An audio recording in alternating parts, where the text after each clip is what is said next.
Russia has embarrassed itself again. The Sarmat didn't take off. That terrifying missile with which Putin threatened the whole world rose into the sky and broke apart, not even reaching its highest point. Hello, everyone. My name is Anastasia Gusareva, and now I'm going to tell you everything. But in the meantime, please like this video, leave your comments, and of course, make sure to subscribe to our channel if you haven't done so already. And I'll tell you what exactly happened with Russia's latest horror story and why, in fact, we have every reason to believe that the Russian Sarmats won't be flying anywhere anytime soon. So let's go through everything step by step. Russia has once again embarrassed itself with its doomsday superweapon, the intercontinental missile Sarmat. It was supposed to become the Kremlin's main scare tactic, capable of flying over 18,000 kilometers, carrying up to 10 nuclear warheads, and allegedly bypassing any air defense system. But in practice, the missile is proving itself not as a technological marvel, but as a champion of failed launches. As reported by Ars Technica, the Sarmat was developed to replace the old Soviet Voyevoda missiles, which were once produced in Ukraine. Since the end of cooperation with Ukraine, it has become increasingly difficult for Russia to maintain these systems. That's why the idea emerged for a new generation of weaponry, a giant missile over 35 meters long, equipped with powerful engines and the ability to maneuver at hypersonic speeds. This is exactly what Putin used to intimidate so many people around the world. The missile was originally planned to be put into service as early as in 2018. Its first and so far only successful launch took place in 2022 when a mock warhead flew from the Plesetsk cosmodrome to Kamchatka. Accordingly, I want to emphasize that there was only one successful launch. And subsequent tests show that instead of an invincible weapon, the world is seeing a project that only looks impressive on paper. Unfortunately for Putin and fortunately for us, after that launch, the subsequent attempts, all of them, were unsuccessful. In February 2023, around the time of then US President Joe Biden's visit to Kiev, the Sarmat failed to complete its flight successfully, even though Moscow had warned America in advance. This incident showed that even advanced next-generation missiles can yield unpredictable results, and the reliability of the Sarmat, still needs to be verified. Well, basically just like all of Putin's words. Last year, in September 2024, a heavy intercontinental ballistic missile exploded right during a test in the silo at the test site in the city of Plesetsk. This is in the Arkhangelsk region of Russia. As a result, the entire tunnel and the test complex were completely destroyed. And all that was left there was a giant crater over 60 meters wide. At that time, satellite images showed the complete destruction of the test silo, but military analysts were unable to determine the exact cause of the accident. Interestingly, just a few hours before the presumed time of the explosion, the Speaker of the Russian State Duma and close Putin ally Vyacheslav Volodin, whom you see now, threatened that the Russian Sarmat missile could strike the French city of Strasbourg in just 3 minutes. This was Russia's response to the vote in the European Parliament, which called on European Union countries to allow Ukraine to strike Russian territory with Western weapons. And so at the end of this autumn, that is in fact a year after yet another failed launch attempt, the world once again witnessed another fiasco for Russia. This time at the Yasny test site in the Orenburg region, the very same missile that Putin boasts about, the same Sarmat missile, exploded right during the launch.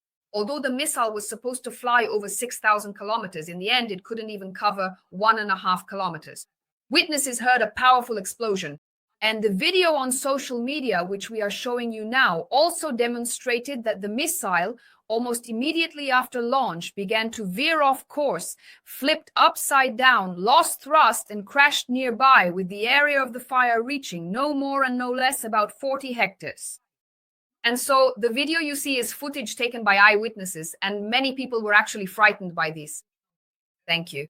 It looked similar to a nuclear mushroom cloud, but as it later turned out, it was nothing more than yet another failed missile launch by the Russians. Before crashing, this missile also ejected some kind of component. Experts suggest that the system tried to save the payload. After the impact, a mushroom-shaped toxic cloud rose, which is typical for the fuel used in such missiles.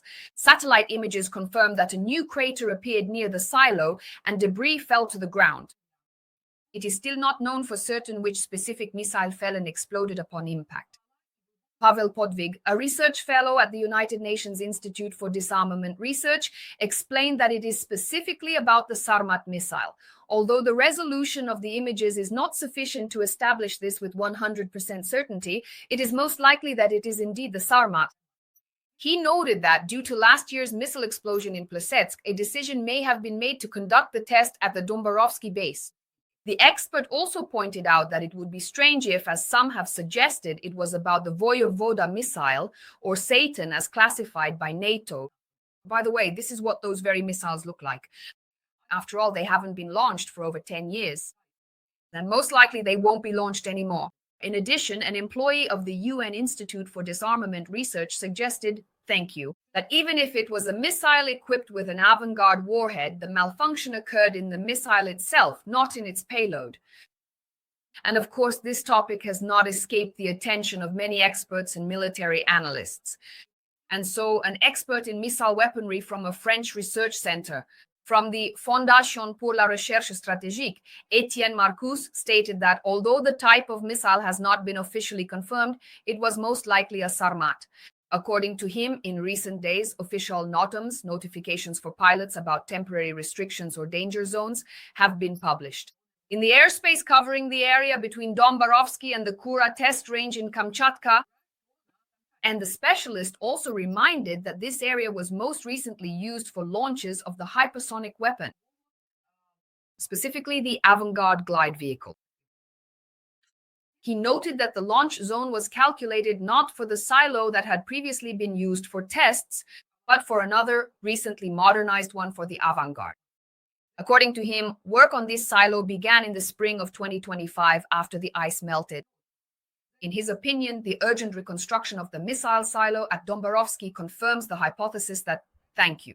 The recent accident was related to the Sarmat missile, not the Voyevoda missile, which was last tested over 10 years ago.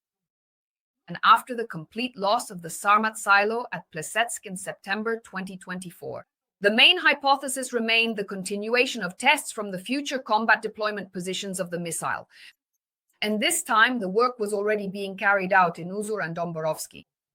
Etienne Marquez explained that given the previous use of Dombarovsky for tests, avant-garde and its greater distance from the Kura test range, which is an advantage for intercontinental tests, made this location seem the most likely. The expert added that although it is impossible to completely rule out the possibility of an avant-garde test, the urgent modernization of a silo when there is already a suitable installation for it seems unlikely. Instead, such a step, according to him, logically aligns with the continuation of the Sarmat program. And while Russia is unsuccessfully testing its own missiles, the United States of America is closely monitoring each of their launches. And it's not because Donald Trump is frightened by underground explosions in Russia. He is more concerned about another issue. America is the only country that does not conduct secret tests. And he announced this on his account. On Truth Social, US President Donald Trump wrote, some countries, including Russia, Pakistan, the People's Republic of China, and North Korea, secretly conduct nuclear weapons tests, and their state media do not report on this. The American leader explained that such tests supposedly take place deep underground. Only a slight vibration is felt, which no one associates with nuclear experiments. Trump noted that the states cannot remain the only country that does not do this, since the United States of America possesses more nuclear weapons than any other nation in the world. He stated that under such circumstances, the US must also test its own weapons, because otherwise it is impossible to know how they will work in real conditions. At the same time, Trump emphasized that using them, Washington does not want to, but he said falling behind others. Other countries will not be an option either. Additionally, reports from Russia about the successful tests of the Burevestnik cruise missile, this time with a nuclear engine, and the Poseidon nuclear drone also prompted such a reaction from the US president. At the same time, US Secretary of Energy Chris Wright clarified that this is not about full-scale nuclear bomb detonations, but rather so-called subcritical tests. These allow for checking all the components of nuclear weapons without the actual detonation of the nuclear weapon itself. This makes it possible to ensure that the weapon is functional but without causing a full nuclear explosion. Moreover, resuming American nuclear tests is not a quick process at all. It usually takes 2 to 3 years to prepare a single such underground test. At first, people thought that Trump's post was just a scare tactic, a bluff, and so on.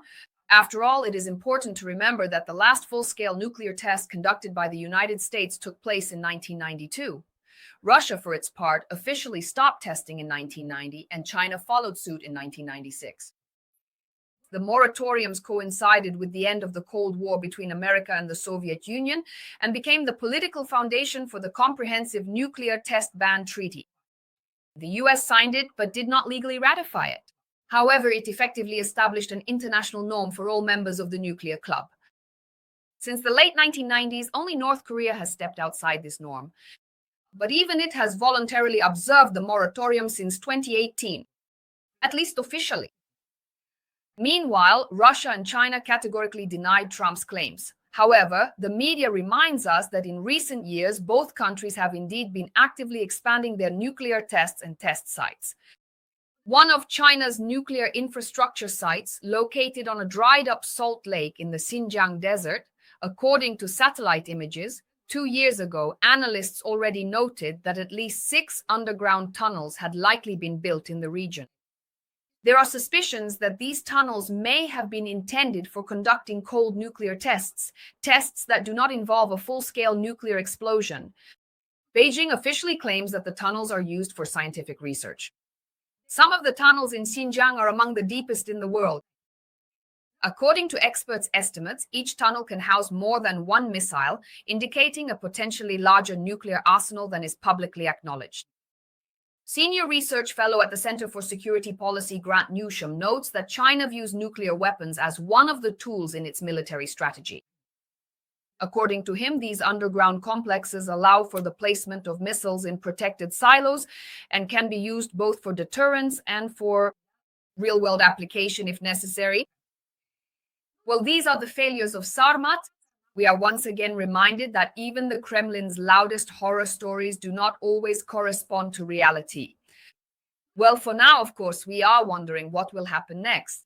Nuclear confrontation, where is the escalation, or on the contrary, de-escalation? And as analysts say, we may now be standing on the brink of World War III. These questions remain open, and until the world understands where the real evil lies and that it must be confronted together, we will constantly face similar kinds of challenges, intimidation, and threats from this very axis of evil. That was the information as of now. Please like, subscribe, and leave your comments. All of this is appreciated, and we'll see you in the next broadcast. My name is Anastasia Gusareva. Please take care of yourselves and wash your hands.